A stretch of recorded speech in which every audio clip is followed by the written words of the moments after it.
Okay, this is a video format that I intend on doing consistently. Um, my intention is to feel comfortable, feel in my house, like I come back from my early morning runs or workouts, get dressed before work, and just share my thoughts with you guys because trust me, they're running rampant in my head 24/7. And I feel that I've been doing a disservice not only to myself, but to you guys and not sharing what's going on in here. Because although I may not be in, you know, to some extent, I'm not in the position possibly to be able to tell people what to do with their lives to some extent, because maybe I'm not as accomplished as some of you who will potentially watch this video. I do feel there's a lot of things that I've thought, and I know this because I write stuff down every single day. I fill journals up, I fill my notes up in my notes app. And I've discussed things that I've never seen discussed and things that drive me every single day. Every single thought that I have in my head drives me. But I think the reason why I'm doing a disservice to myself and to you guys is because I know that the most powerful thing that you can do when you have a thought that inspires you is to keep it in your head. Because those thoughts may inspire you, but the first action that you have to take to start changing the course of your life is to speak things. Our words hold so much power, not only over ourselves, because when you tell yourself something, when you reaffirm something to yourself that you know is true to yourself, that is true to you, every single cell in your body will resonate with the vibration of that intention. But that won't happen until you speak it into existence, quite literally. And that is a first step to making big changes and things. All right. So, and that's exactly why I want to sit down here every single day and share my thoughts with you guys, because I'm extremely passionate about sharing these. They've been hidden for a while. I've been procrastinating for the longest time, not making these videos. And what I've done now is I've prepared the studio, right? I'm dressed well. And, you might see this environment and be like, oh, wow, this is a lot of production. But actually, there wasn't much changes that I had to make this work for the video, for the setting that I liked, because this is actually my normal everyday setting. This is what my living room looks like. I have this candle on 24/7. This is exactly what I dress like before I go to work, you know? And I'm doing this in the spare time that I've adequated throughout my day. And this is a specific window that I've assigned to make these sort of videos because I know for a fact that it's something that I want to incorporate in my routine because it adds value to myself, like I said, to be able to speak things on my mind so that my actions and my future actions are on the same page.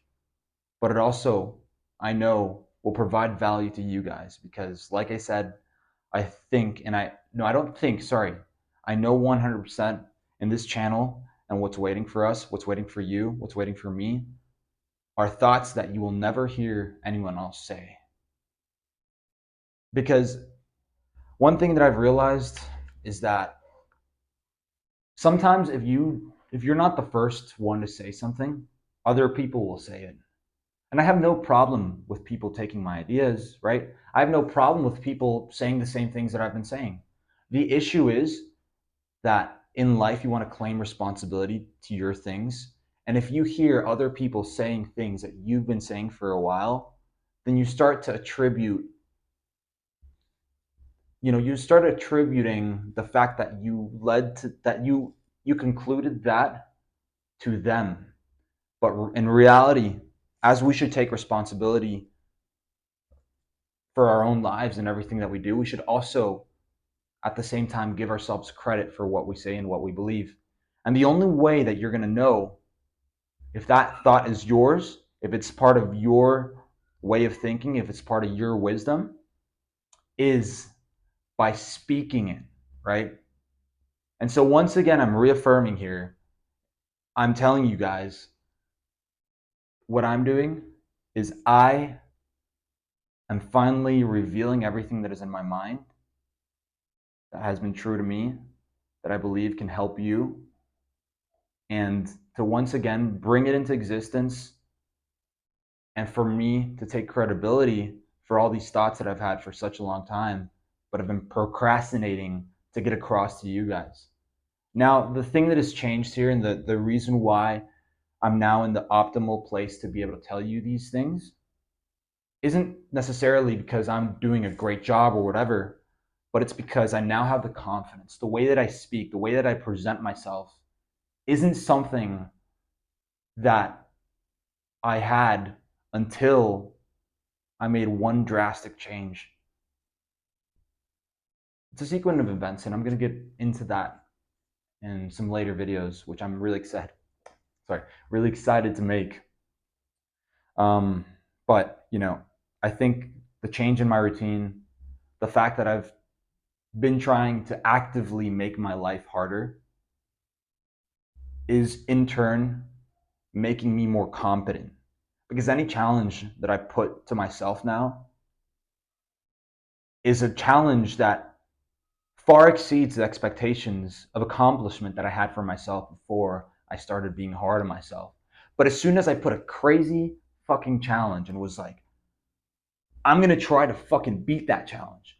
I haven't squatted 325 ever in my life, but I'm going to try to go for 1 rep. And I go for 4, and you realize that your expectations have been set way too fucking low all of your fucking life.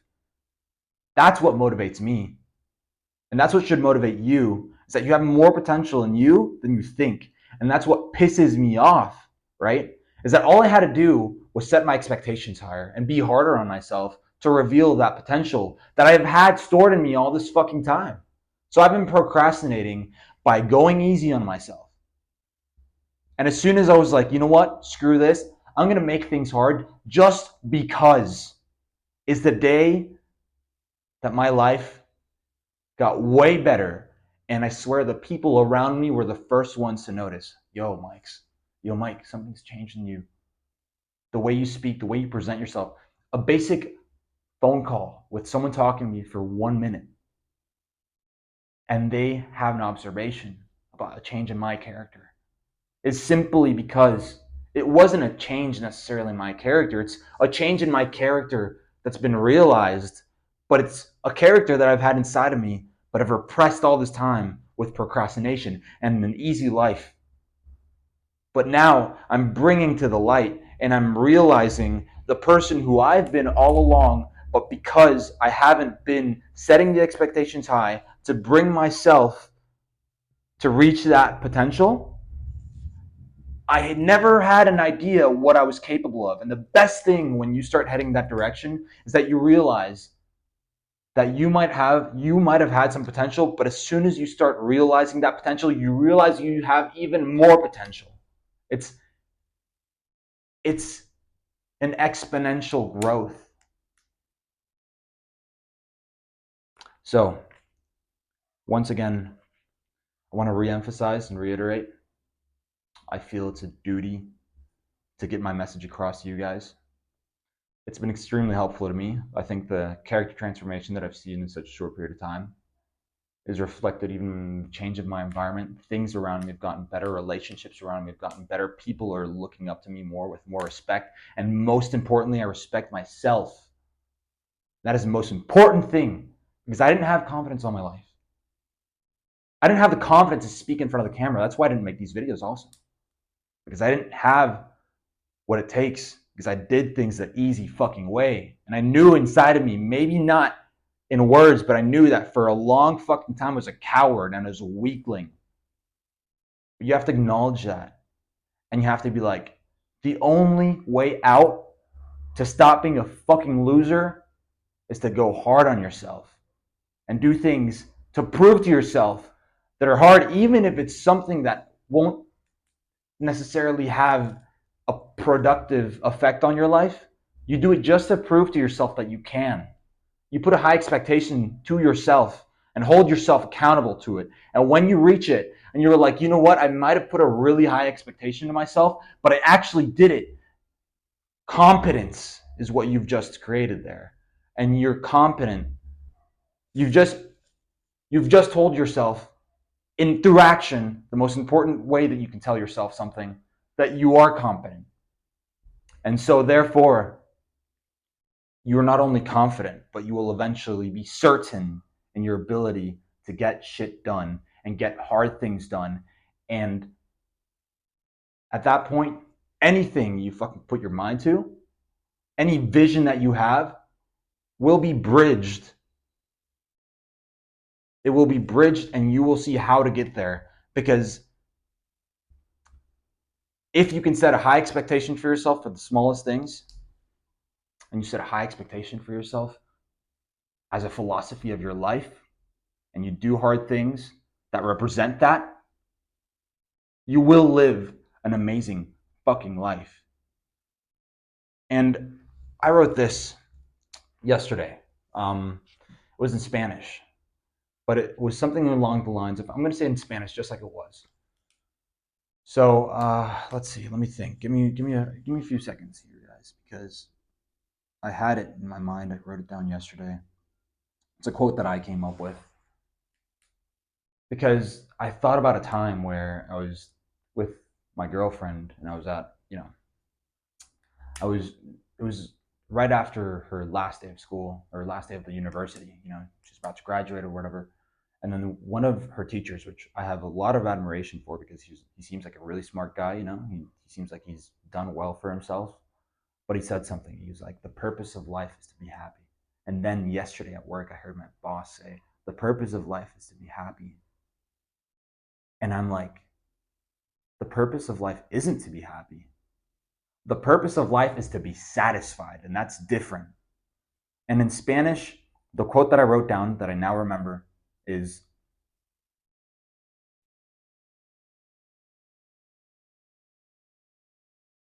la satisfacción se encuentra en el hacer, no en el placer. Which means satisfaction comes from what you do and what you've done, not from pleasure. And that is so true because I want you to think about it. I want you to think at your deathbed, right? Just imagine you're dying. You were happy all your life because you drugged yourself, because you had short-term pleasures. But are you satisfied? Even though you were happy all your fucking life over short-term pleasures, maybe you found some structure in your life. You had an amazing will to just continually make yourself happy, that somehow you just found the best strategy to continually make yourself happy, which is, by the way, impossible because we have baseline. This is what our dopamine is like. It's up, down, up, down. It can't just be a constant up. But let's say you optimize and you're smart enough to find a way to make yourself happy. Through drugs, maybe you tried a harder drug, because that's what it means. We're like sedated dogs. If you've ever read the book Brave New World, everyone's happy, everyone's sedated, everyone's plugged in. But do you think someone who has that philosophy and is at their deathbed and was happy all their life but isn't satisfied because they realize that they were happy, but then they see that their kids suffered because they were irresponsible and only focused on their own pleasures, because they let things around them crumble and they were just consuming and not producing anything, not contributing? Do you think that person is going to die with a good conscience? No, they're going to go to hell. They are going to go to hell because they're going to go with regrets. They're going to go unsatisfied when they realize that although I was happy, although I made myself happy, there's something in here, no matter what, no matter if you're psychopathic, that you might say, I did nothing. All right? And so that's essentially my real big motivation here, scaled down to one quick story. And also, that's the reason why I'm making this video right now. And it's the reason why I will continually make these videos and try to incorporate them into my routine.